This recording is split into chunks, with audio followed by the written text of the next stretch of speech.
Hello, hi and namaste. Welcome back to another video. र साथीहरु आज चाहिँ तपाईहरुले चाहिँ Firefox इन्टरनेट ब्राउजर चलाउनुहुन्छ तर यसमा समस्या आइरहेको छ।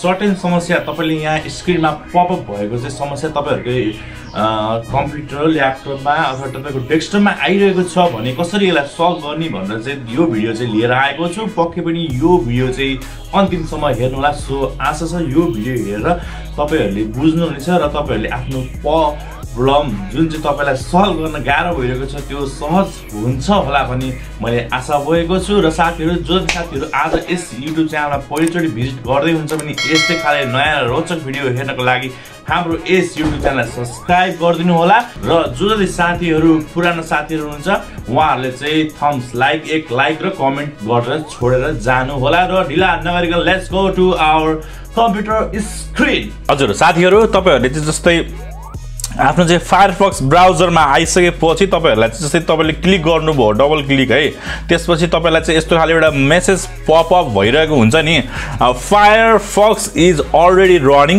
But not responding, the old Firefox process must be close to open a new windows भनेछ। र साथीहरु यो प्रब्लम चाहिँ मैले चाहिँ निकै फेस गरेको थिएँ अगाडिको दिनमा र मैले पनि कतै रिसर्च गरेँ। त्यसपछि यो चाहिँ रिसर्च अनुसार मलाई चाहिँ के लाग्यो भन्दाखेरि चाहिँ साथीहरुलाई पनि यो प्रब्लम त सल्भ गर्न गाह्रो भइरहेको होला है।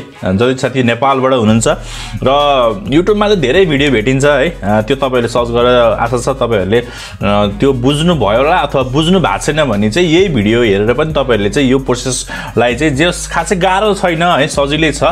सो त्यसको लागि चाहिँ तपाईले चाहिँ जस्तै यसलाई चाहिँ अनइन्स्टल गर्नुभयो, जस्तै तपाईले app.wiz.cpl हाल्नुभयो, त्यसपछि यसलाई चाहिँ अनइन्स्टल गर्नुभयो अपडेट गर्नुभयो भने पनि त्यो चाहिँ केही पनि जाँदैन है। मैले चाहिँ किनभने यो आफैले फेस गरेको हिसाबले गर्दाखेरि चाहिँ यसलाई अनइन्स्टल गरेर फेरि इन्स्टल गरे।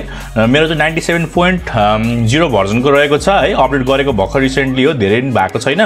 त्यसपछि चाहिँ अब चाहिँ यसलाई चाहिँ सल्भ गर्नु पर्यो है। अब यसलाई क्लोज गर्यो है, अथवा तपाईले चाहिँ यहाँ टास्क म्यानेजमेन्टमा गएर तपाईले आफ्नो प्रोसेस परफर्मेन्सहरु यताउता हैन यसबाट गरेर पनि तपाईले यो गर्न सक्नुहुन्न के, किनभने ब्याकग्राउन्डमा चलाएर पनि। तर एउटा सर्टेन एउटा चाहिँ हामीसँग चाहिँ एउटा कोड रहेको छ। के कोड रहेको छ भन्दाखेरि तपाईले यहाँ टिप्न सक्नुहुन्छ, स्क्रिनशट पनि लिन सक्नुहुन्छ है।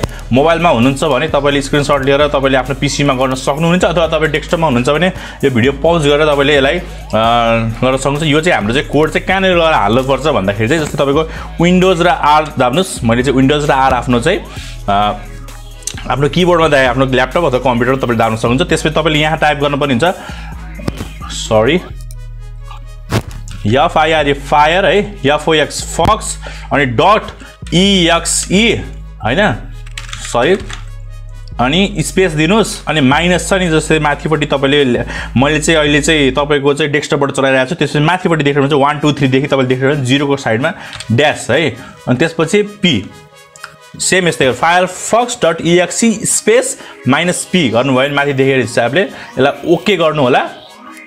र ओके गरिसकेपछि तपाईले यहाँ नै देखिरहनु भएको छ Firefox storage information about your setting performance and other user item in user profile भनेको चाहिँ create profile rename delete.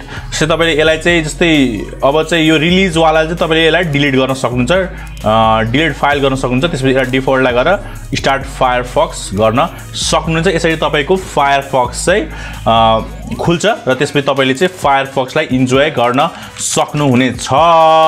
So hope यो भिडियो हजुरलाई एकदम हेल्पफुल लागे नै होला। र साथीहरुलाई यति भन्दै आजको यस भिडियोबाट चाहिँ म चाहिँ ओझेल हुन चाहन्छु। साथीहरु आजको यो भिडियोमा यति मात्रै। यो भिडियो हजुरलाई कस्तो लाग्यो, यदि राम्रो लागेको छ भने पक्कै पनि लाइक र शेयर गरिदिनु होला। र यस सम्बन्धी केही कुरा तपाईको नबुझ्नु भएको छ भने हाम्रो कमेन्ट सेक्सनमा कमेन्ट गरिदिनु होला।